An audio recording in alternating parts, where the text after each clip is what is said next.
E no domingo passado, o que eu trouxe dentro do contexto de casamento foi o papel de Eva dentro do contexto da vida de Adão. Quando Deus cria a humanidade, ele cria a humanidade, cria homem e cria mulher, a mulher ela é entregue para Adam, que é a humanidade, num contexto de uma palavra chamada neged, e eu repeti essa palavra várias vezes. Então a mulher ela foi dada como neged, Deus olhou a natureza, olhou tudo, falou, tudo é muito bom, estou vendo Adão aqui cuidando desse jardim, mas falta para ele uma neged. E a palavra neged significa parceiro ou parceira, ou seja, alguém que caminha junto, alguém que faz junto, alguém que trabalha junto. Parceiro no inglês, partner, inclusive, é traduzido no português como sócio. Então é um sócio na vida, um parceiro na vida, um companheiro na vida. Esse é o papel primordial da criação de Eva. O ser humano não é bom que esteja só. Farei para o ser humano um parceiro ou uma parceira, um companheiro ou companheira, um sócio ou sócia. E eu coloquei dentro desse contexto que não existe nenhum romantismo nesse processo. Quando Deus pensa num parceiro, ele pensa num meio de facilitar a existência um do outro, no meio de facilitar a vida. Como diz Salomão, melhor é serem dois do que um. E melhor é serem dois do que um, não por uma questão romântica, melhor é serem dois do que um, porque se caírem, um levanta o companheiro. É uma questão muito prática. Porque se alguém arremeter e lutar contra um sozinho, ele vai ter dificuldade, mas se forem dois, ele consegue vencer esse inimigo, seja esse inimigo um inimigo físico ou um inimigo existencial, uma luta da vida. Passar por uma luta, uma batalha existencial sozinho é mais difícil do que com alguém do seu lado. E eu coloquei, portanto, e aqui estou repetindo, que o casamento, usando essa palavra, que ela aparece na Bíblia muito tardiamente, mas o casamento, ou seja, a junção de homem e mulher para terem um projeto comum, tem muito mais aspectos práticos do que aspectos românticos. E se nós olharmos todo o Velho Testamento, nós vamos encontrar basicamente aspectos práticos para a união de homem e mulher. A gente não encontra no Antigo Testamento nada que nos autorize dizer que o casamento é uma construção romântica, ou que o casamento ele existe para alegrar a alma, ou o casamento ele é a realização de um sonho. Os casamentos eles eram feitos basicamente dentro da mesma família, ou dentro do mesmo clã, para proteger o terreno, para proteger uma raça, para proteger uma ideia, uma ideologia. O casamento ele é normalmente entre os filhos de quem tem terrenos vizinhos para poder preservar, e muitas vezes com reis casando com princesas do outro reino para poder virar amigo e eliminar a guerra, e sempre assim, sempre por questões muito práticas, até que surge uma nova ideologia no século XVIII chamada de romantismo. Até a palavra não existia. E no século XVIII surgiu o romantismo, que visa justamente tirar essa dureza, essa rigidez das relações. Eram relações basicamente utilitárias e tinham uma utilidade. E aí surge o romantismo. O romantismo ele vem na filosofia, ele vem na literatura, ele vem no comportamento social, e o romantismo ele toma conta do século XIX. Então, no século XIX, as pessoas param de pensar assim, eu vou casar porque eu preciso ter um marido para cuidar de mim, ou eu vou casar porque eu quero ampliar a renda da família, porque a vizinha que é dona, o pai dela é dono desse pedaço de terra, mas eu vou casar porque eu quero ser feliz.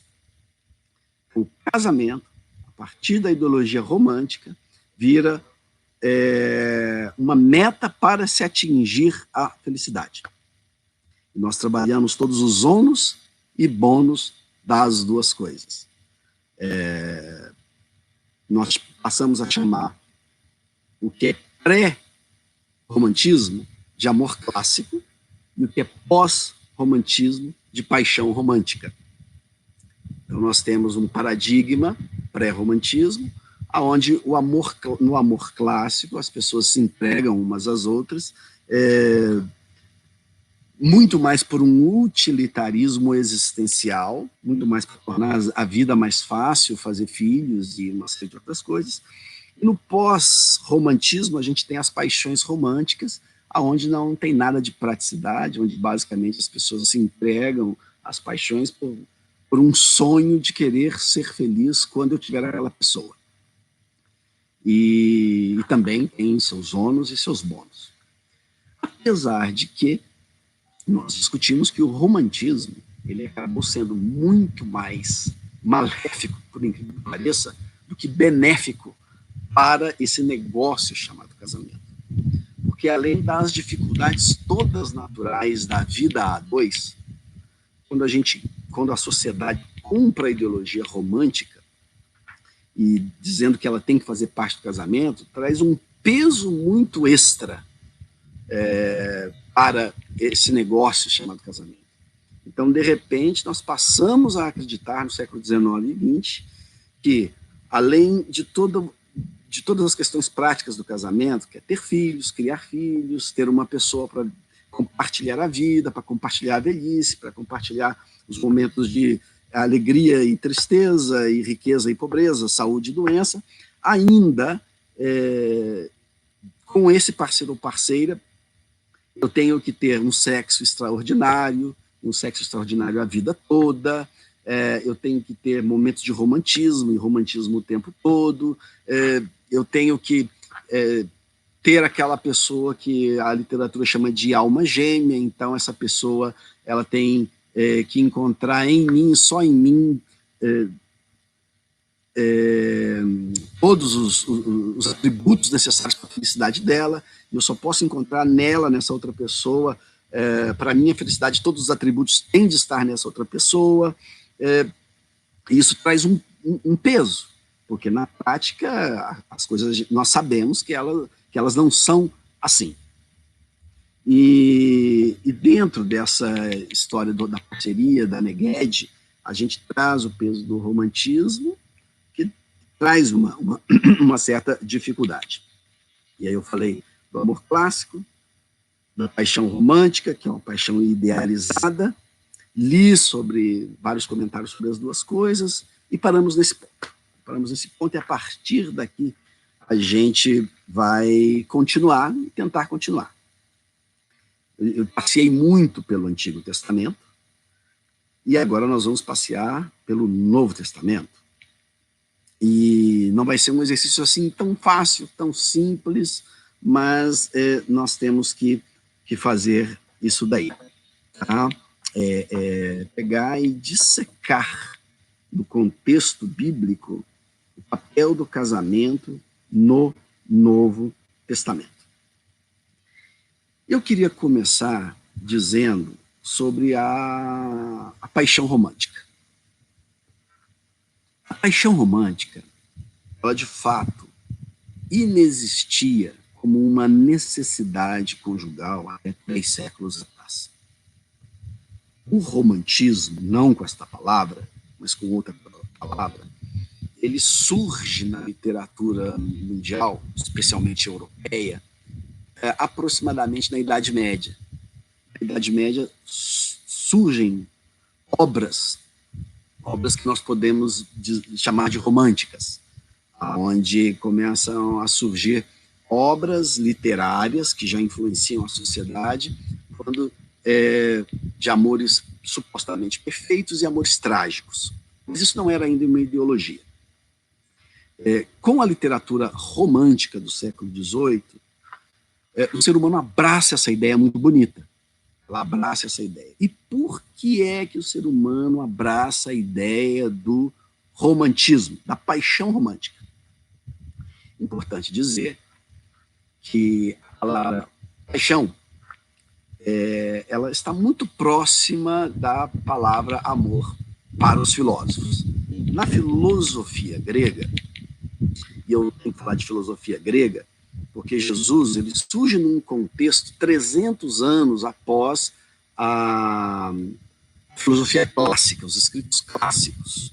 E aí, por escritos clássicos da filosofia, a gente está falando de Platão, de Aristóteles, Sócrates e aquela turma toda, que foram os primeiros grandes filósofos. Eles surgem 250, 300 anos antes de Cristo. E eles têm um papel essencial no Evangelho. No Evangelho. Perceba que a Bíblia diz que Jesus, ele chega no momento certo.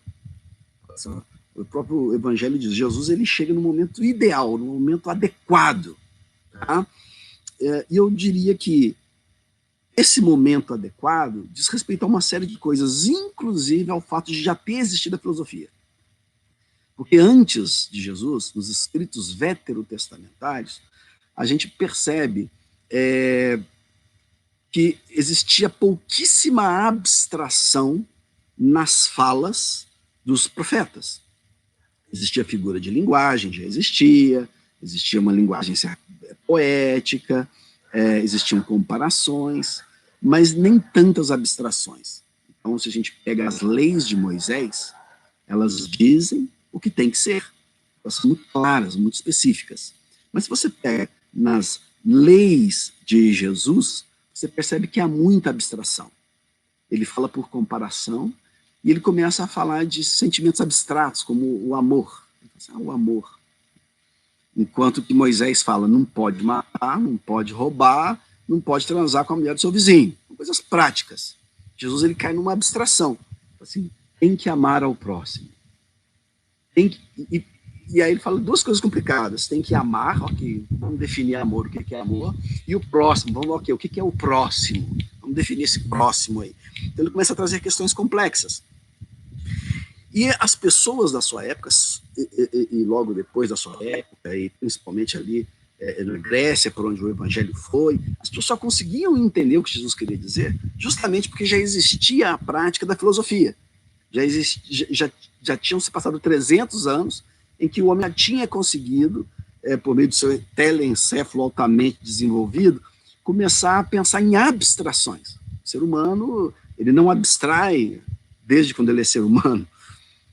E o ser humano começa a conseguir abstrair, começa a conseguir filosofar, fazer perguntas complexas.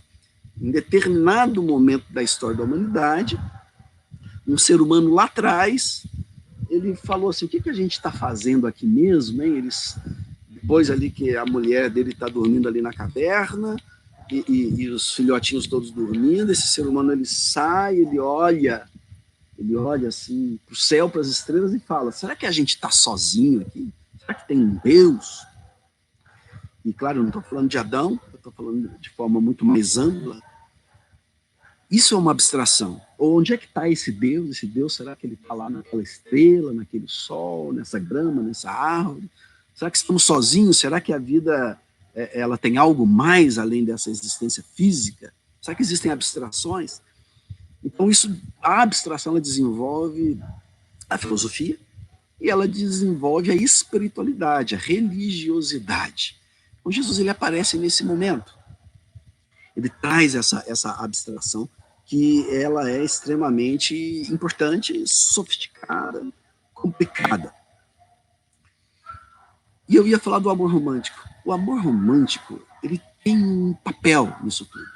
Ele tem um lugar nisso tudo. Se, em determinado momento, o ser humano quis e desejou uma vida romântica, é porque o ser humano precisa de romantismo para viver. Uma vida completamente rígida, uma vida completamente A4, ela em determinado momento ela se torna sem graça demais. E Deus sabe disso. Tanto que no próprio Antigo Testamento, por força de lei, perceba isso, por força de lei, Deus enfiou poesia na vida do ser humano. Por força de lei. Entendendo Deus que o ser humano ele precisa de romantismo, ele precisa de um espaço para a alma. Por força de lei, Deus cria os momentos da alma. Deus fala assim, você vai trabalhar 6 dias, mas no 7º, você vai gozar da vida, você vai descansar, Não, tem que trabalhar, tem que arar a terra. Não existia calendário, percebam isso, não existia um calendário complexo. E perceba a importância do trabalho no momento em que não tem dinheiro para ir na venda comprar, onde tudo tem que ser tirado, e onde todos os dias as ovelhas fazem cocô no quintal, onde todos os dias árvores caem das fruteiras, todos os dias. Um trabalho que nunca para, né? A roupa está sempre sujando, a comida tem que ser feita todo dia. São trabalhos que não param. Deus fala assim, para.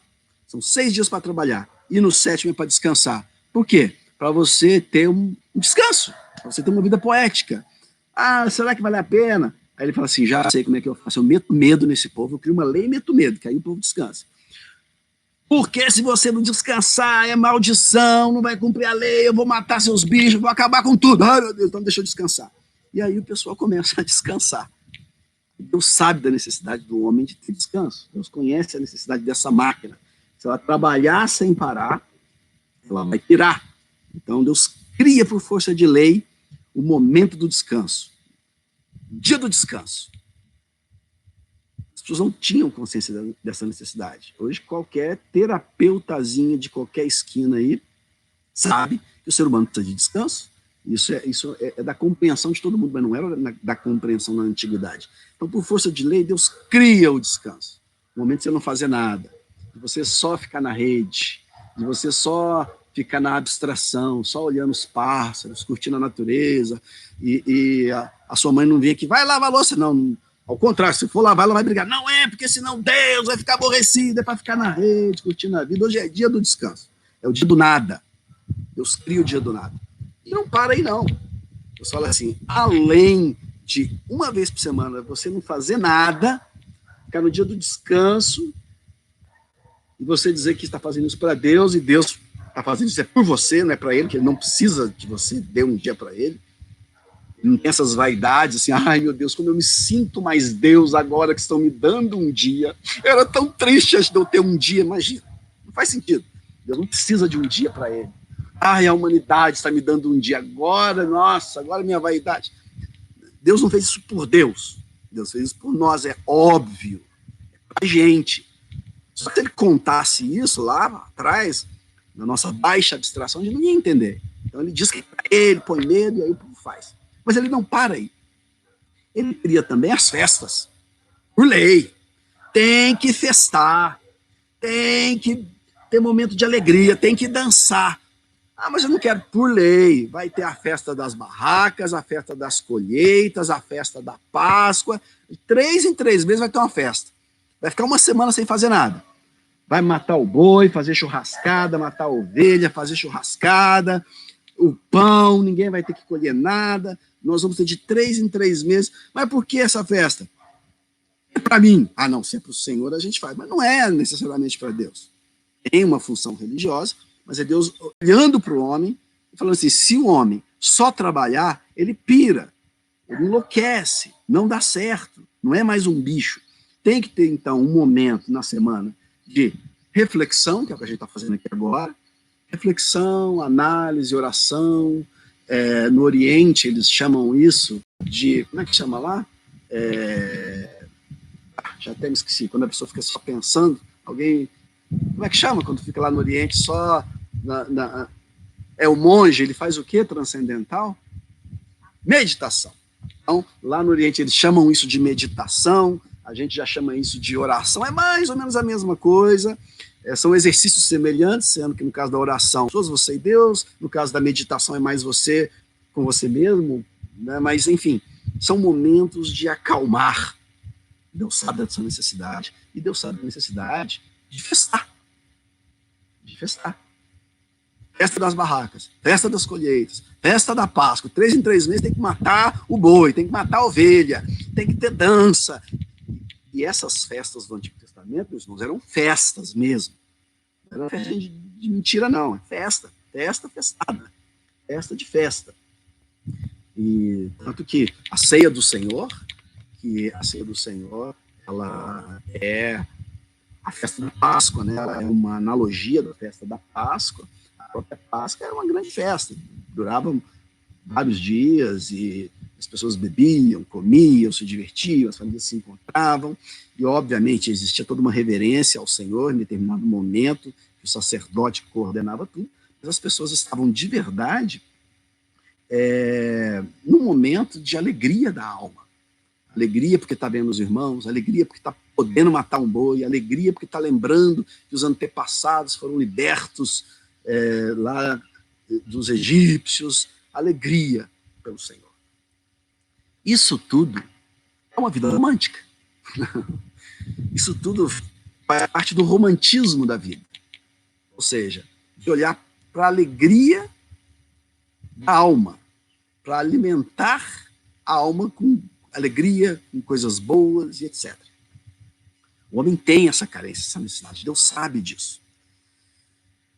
Mas o homem, como ele é craque em bagunçar as coisas, o romantismo ele traz isso de maneira exacerbada. Ele traz essa necessidade que o homem tem de alegria, de festa, de mesa cheia, isso faz bem para a alma, traz isso para o casamento, dizendo o seguinte: o casamento tem que ser assim. Esse é o recado intrínseco do romantismo, enquanto ideologia. Você tem que procurar alguém, se casar com alguém, que torne a sua vida uma paixão eterna, romântica, e um tesão o tempo todo, e uma coisa assim que é fantástico, é um namoro eterno. Obviamente que se trouxe um peso severo demais. Eu e Simone, nós por muitos anos, nós tivemos trabalhos com casais. Fomos conselheiros de casais e líderes de casais. Esse ano, inclusive, iniciamos um trabalho novo, chamado Caminhada Conjugal, fechado com um pequeno grupo. Infelizmente, o coronavírus freou esse trabalho, né? Um trabalho que tem que ser feito pessoalmente. Assim que terminar o coronavírus, a gente volta. Mas nos nossos trabalhos com casais, nas nossas lideranças conjugais que tivemos, um aspecto que a gente sempre trouxe e levantou para os casais era a importância de manter acesa a chama da paixão. Manter acesa a chama do romantismo. E a gente sempre deu dicas. Tem que manter acesa a chama da paixão, a chama do romantismo. Por que a gente dizia isso? Por duas coisas. A primeira, porque é uma necessidade do ser humano. O ser humano, ele tem necessidade do lúdico, ele tem necessidade do especial, ele tem necessidade de se sentir especial, ele tem uma carência da alegria. Isso faz parte da gente, ele deseja isso. Isso é um motivo. Segundo, por que dizer que tem que manter a chama da paixão? Se essa chama jamais apagasse, eu jamais diria que tem que fazer um esforço para manter acesa. Ou seja, está implícito nessa fala o seguinte: com o passar dos anos, a paixão, o tesão e o romantismo tendem a acabar. Tendem a acabar. É uma chama que naturalmente vai se extinguindo. Daí a gente falar de um esforço para manter isso aceso. Um esforço. E esse esforço, ele é racional. Isso não acontece naturalmente. É como se fosse um terreno como esse aqui. Se eu deixá-lo para que ele tome conta dele mesmo, que a natureza tome conta dele mesmo, isso aqui vai virar um mato em um ano. Mato, matagal. Essa grama verde vai virar um mato com mais de 1 metro de altura, vai começar a dar bicho, vai cair um monte de coisa, vai nascer erva daninha, vai virar um mato e vai ficar feio. Eu não vou mais atrair borboletas e etc. E tal. Mas se a gente corta a grama, a gente planta a florzinha, a gente tira a erva daninha, a gente faz um laguinho com água, a gente troca água, a gente vai atraindo borboleta, atraindo beija-flor, atraindo passarinho. A vida, ela é bem isso. O relacionamento conjugal, a gente pode fazer essa analogia com um jardim. Se eu cuido e cuidar dá trabalho, eu vou atrair coisas boas, borboletas. Se eu não cuido, vai ficar feio. A vida, naturalmente, ela tende ao caos. ela tende ao caos. E isso em todas as áreas. E esse é um assunto complicado, né? Ele é complicado porque a gente pode usar, porque na vida tudo é assim, né? Qualquer área, administração, não cuida da empresa, não. A planta, não cuida da planta, não. Comida, não cuida da comida, não. Criança, não educa e não cuida da criança, não. Qualquer área, se pensar, tudo tende ao caos se não for cuidado. E aí a gente fala assim, quando deu o Big Bang, esse não tendeu ao caos, tendeu à organização. Big Bang organizou o mundo. Então, assim, a gente tem que entender que se a natureza tende ao caos, alguém organizou isso tudo aqui em algum momento, né? Organizou para um planeta não bater no outro ali, então, tem uma ordem, tem um sistema, tem um cosmos. É sistema, existe um sistema, então eu teria que entender que alguém botou ordem nesse sistema, porque ele sozinho ele tenderia ao caos, como tudo tende ao caos se alguém não estiver controlando, e é por isso que a Bíblia diz que é Deus quem controla o universo. E se não controlar, tende ao caos. Deus é o grande jardineiro do universo. Isso é meio que um soco na boca do estômago dos ateus, né? Mas, enfim, a gente tem que dizer isso. A ciência acredita que tudo tende ao caos, menos o universo. O universo ele tende à organização sozinho, sem ninguém. Sem ninguém controlando nada, né?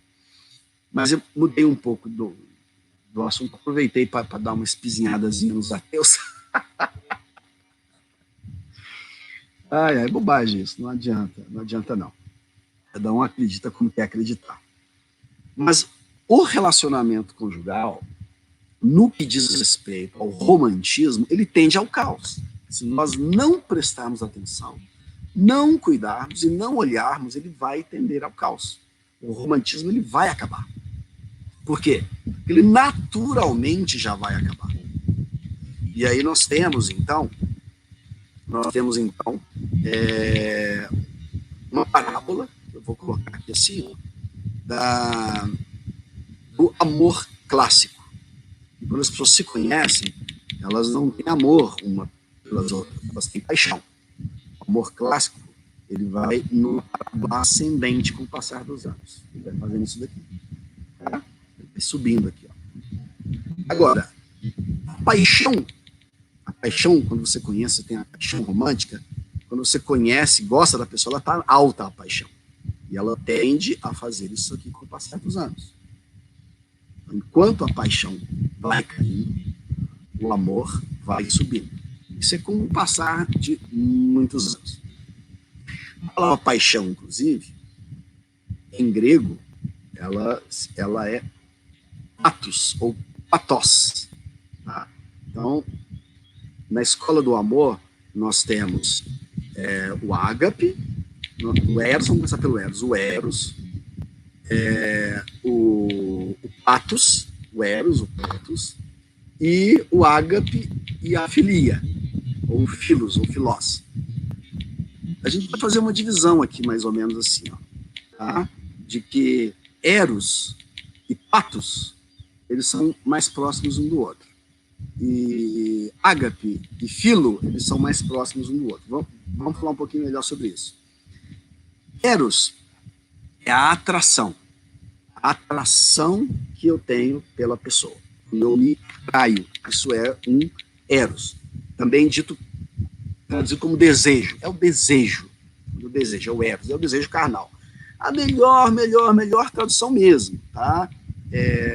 A gente pode mesmo traduzir como tesão. A palavra tesão já foi palavrão um dia. Hoje não é palavrão mais. Graças a Deus. Mas é bem isso mesmo. Então, se a gente pegar a literatura e analisar claramente, uma melhor palavra seria desejo, atração ou até mesmo tesão. E patos. Patos, a melhor tradução é paixão. E é isso que você está pensando mesmo. É a mesma raiz, patologia. Por isso que na Idade Média as pessoas apaixonadas eram tidas como pessoas doentes. Porque a atração absurda era tida até como uma doença de mente. Porque os casamentos eles tinham que ser feitos por questões racionais, não por essa patologia, essa paixão irracional que ganha um espaço depois. Então, o Pathos, ou patos, também é da palavra patologia, que lembra doença, é paixão e eros. Eles começam alto aqui, ó. Ah, começa aqui, e a tendência é essa paixão, que é o pathos. E esse eros, ele, com o passar das décadas, ele vai diminuindo. E o ágape e a filia ir subindo. Chega um momento que cruza. Só que viver uma vida sem paixão, sem tesão, sem pathos, sem desejo, é realmente ruim. E como a tendência é cair, a gente diz, olha, o esforço deve ser em continuar, em tentar levar adiante isso daí. Tentar segurar o máximo. Um dia, naturalmente, vai acabar. Mas a nossa tentativa é essa.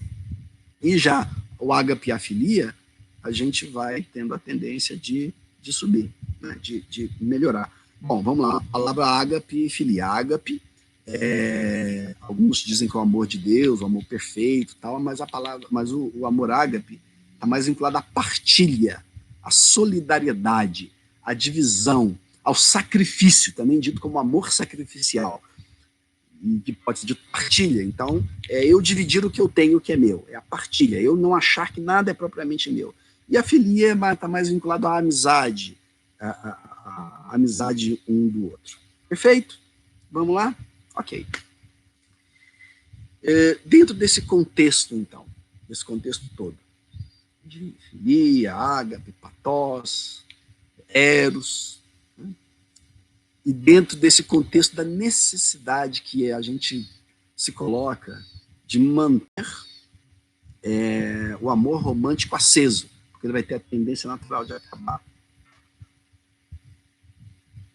A Bíblia, mesmo no Novo Testamento, perceba, ela não dá um valor muito grande para a paixão romântica.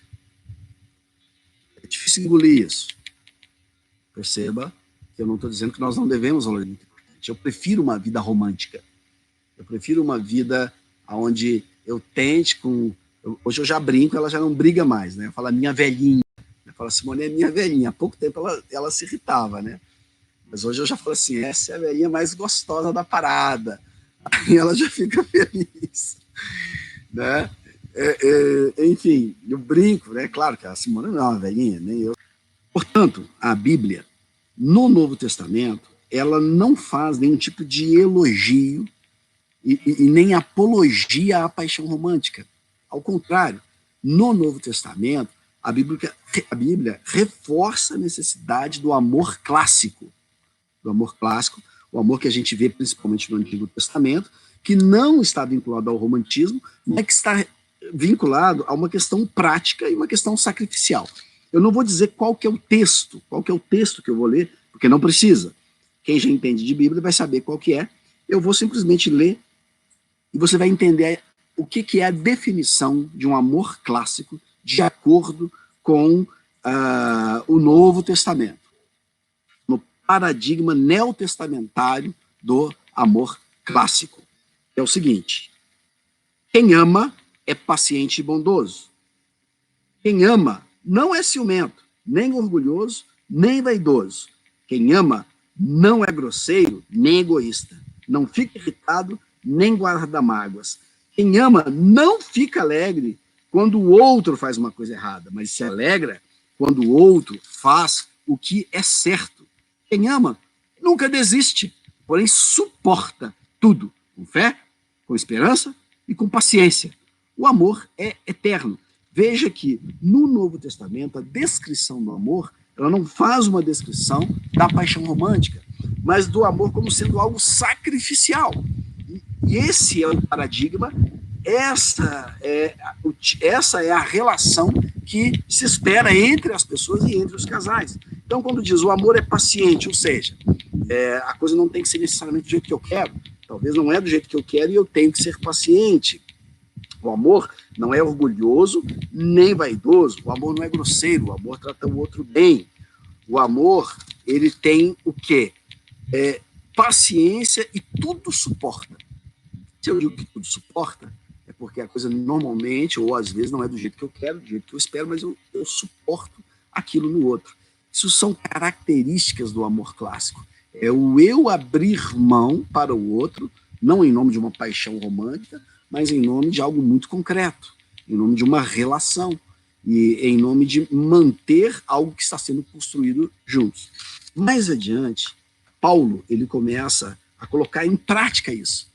Como que é esse amor? Como é que é isso aí? Esse amor que está definido ali como é paciente, tudo suporta, tudo espera, não arde em ciúmes. Como é que isso é na prática? E aí, num outro livro, que depois eu vou colocar na descrição para vocês, Paulo ele começa a descrever o comportamento. Qual que é o comportamento do cristão que ama? Ele fala, olha, prestem atenção na maneira de viver, não vivam como ignorantes, mas vivam como sábios. Os dias que vivemos são dias difíceis, por isso, aproveitem bem todas as oportunidades que vocês têm. Não ajam como pessoas sem juízo, mas procurem entender o que o Senhor quer de vocês. Não se embriaguem, pois a bebida levará vocês à desgraça, mas encham-se do Espírito Santo. Animem uns aos outros com canções espirituais, com hinos. Cantem todo o tempo. Sejam obedientes uns aos outros pelo respeito que vocês têm por Cristo. E aqui eu paro nesse versículo que é 21. Então, e se eu voltasse lá, ele vai dizendo como é que deve tratar, cada um deve tratar o outro, não seja indecente, respeite o seu próximo, não haja com imoralidade sexual, use palavras de gratidão o tempo todo uns com os outros. Ele vai dizendo isso o tempo todo. E por fim ele encerra. E sejam obedientes uns com os outros. Versículo 21. Essa palavra que ele usa aqui, sejam obedientes, é uma palavra grega que é upotasso. Upotasso. Sejam obedientes uns aos outros, ou sujeitem-se, em outras traduções, sujeitem-se uns aos outros. É uma orientação. No versículo seguinte, ele continua usando a mesma palavra. E ele fala, vocês, cristãos, homens e mulheres, sejam obedientes uns aos outros pelo respeito que vocês têm por Cristo. Se sujeitem uns aos outros. E ele continua, e vocês também, esposas, sejam obedientes ao seu marido. A gente nunca teve uma discussão ideológica do versículo 21, que diz que sujeitar-se uns aos outros é um grande problema. Mas a gente já teve muita discussão do versículo 22, que quando diz, não apenas as pessoas devem sujeitar-se uns aos outros, mas ele faz um pequeno corte. E você também, esposa, o potasso, além de todo mundo fazer isso, você também não está fora dessa. Você também deve ser o potasso ao seu marido, do mesmo jeito que você o potasso ao Senhor. Ele faz um corte. Esse corte cria um problema. Esse corte, especialmente no século XXI, a gente tem uma dificuldade de lidar com isso. Porque é bem bonito, bem romântico. Quando eu digo que os cristãos serem sujeitos uns aos outros, ou seja, eu olhar para o outro, eu entender a necessidade do outro, eu obedecer ao outro, legal. Mas se for para a mulher fazer isso com o marido, ruim. Por que surge essa questão? Obviamente, a gente tem um porquê. O primeiro é que, possivelmente, na história da humanidade, o homem deve ter usado, e efetivamente usou esse versículo, para oprimir a mulher, oprimir a esposa. Então, nunca, possivelmente, um homem usou esse versículo com outro homem. Você tem que estar sujeito a mim porque a Bíblia manda. Mas certamente já usou com a esposa. Você tem que estar sujeito a mim porque a Bíblia manda. Esses versículos são colados um no outro. Um versículo diz, homens, sejam sujeitos uns aos outros. Versículo seguinte, mulher, você também, do mesmo jeito, seja sujeito ao seu marido. Versículo anterior, ninguém briga por isso, só briga pelo seguinte. Obviamente isso é em função de uma má interpretação, aliado a um abuso por parte de muitos homens que usaram isso para ofender e abusar de mulheres, e em nome de uma ideologia que prega que não, as pessoas não têm que estar submissas a ninguém, muito menos as mulheres aos maridos e nem os maridos às mulheres. Nesse texto, nós temos 3 versículos que falam de como a mulher deve se relacionar com o homem. E a palavra-chave nesse caso é upotasso. É essa palavra, sujeitar-se. E depois desses 3 versículos, são 9 versículos dizendo como que o homem deve tratar a mulher. 9 dizendo. E a palavra-chave é ágape. É ágape. A palavra-chave. Nesses 9 versículos são utilizados. Não é a palavra paixão, que é pathos, não é a palavra eros, que é desejo, não é a palavra filia, que é respeito, é a palavra ágape, que é dedicação benevolente, sacrifício, partilha. Então diz o seguinte, mulher, você deve estar sujeito ao seu homem. E homem, marido, você tem que se sacrificar por sua mulher. Você tem que ter uma dedicação benevolente a ela. E ele fala isso por 9 versículos. E, por fim, ele ainda usa uma palavra complexa, que é phobeu. Termina dizendo, olha, homem, você tem que se sacrificar, você tem que abrir mão, você tem que ter um amor sacrificial, o amor que Cristo teve pela igreja, o ágape, esse tem que ser o seu relacionamento, o que move você em relação à sua mulher, e não a paixão, porque essa acaba. Você tem que buscar a construção de uma relação onde você se sacrifique por ela no seu dia a dia, onde ela esteja muito acima de você, onde o desejo, a necessidade dela venha antes do seu. E Paulo chega a usar o seguinte exemplo, você deve amá-la como você no seu corpo, porque ela é o seu corpo. Então, tem que ser assim. E no final fala, phobeu, e mulher, olha isso, você não precisa amar o seu marido assim. Você só tem que reverenciá-lo. Essa é a palavra. Reverenciá-lo. Essa é a palavra. Só que essa palavra reverenciar, hoje em dia, tem uma carga semântica muito grande. E as cargas semânticas nos atrapalham muito. Então, quando eu uso a palavra reverência, a gente vai, enfim, ter uma dificuldade com ela. Mas o que eu quero trazer com isso, com a leitura desses 2 textos, que eu vou deixar depois na descrição, é que mesmo no Novo Testamento, o paradigma das relações não é a paixão romântica. Não que ela não seja importante, ela tem o seu lugar, mas o paradigma no Novo Testamento é o amor clássico, é o amor sacrificial. É dizer para o homem, não olhe para si, olhe para a mulher, olhe para a necessidade dela. Sacrifique-se por ela. Sacrifique-se por ela.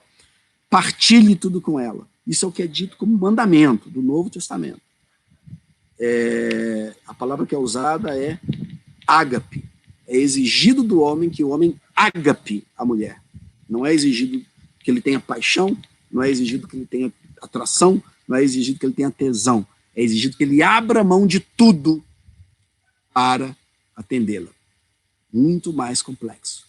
O nível mais alto do amor, o amor ágape. E para a mulher, o que é exigido é que haja um respeito, uma reverência, um upotasso, um phobeu, para que essa relação possa ser equilibrada. Ou seja, nenhum dos dois deverá estar olhando para si mesmo, mas cada um tem que estar olhando para o outro. E a maior necessidade que a mulher tem é de se sentir cuidada, não necessariamente na área financeira, mas perceber que ela tem alguém que cuida, que se dedica, que toma conta, que é capaz de abrir mão por ela. Ela saber que tem alguém olhando por ela, isso vai dar para ela segurança. Segurança emocional, em alguns casos financeira, hoje em dia nem tanto, mas essa é a grande necessidade da mulher. E do homem, a grande necessidade que o homem tem é de reconhecimento, se sentir reconhecido, se sentir importante, achar alguém que o reverencie. Se ele não, e o reverenciar aqui é uma palavra com carga semântica pesada, mas se ele não encontrar isso em casa, ele vai tentar encontrar em algum lugar, e a mulher é a mesma coisa. Então são as maiores necessidades do homem e da mulher, são as necessidades que são colocadas dentro dessa relação, num vínculo conjugal neotestamentário. Se eu quiser ter uma relação equilibrada, eu tenho que olhar para a necessidade do outro. Eu tenho que, por meio do amor clássico, que é um amor sacrificial, que abre mão de mim, das minhas ideologias, para atender o outro. E vice-versa. E aí eu consigo um equilíbrio adequado.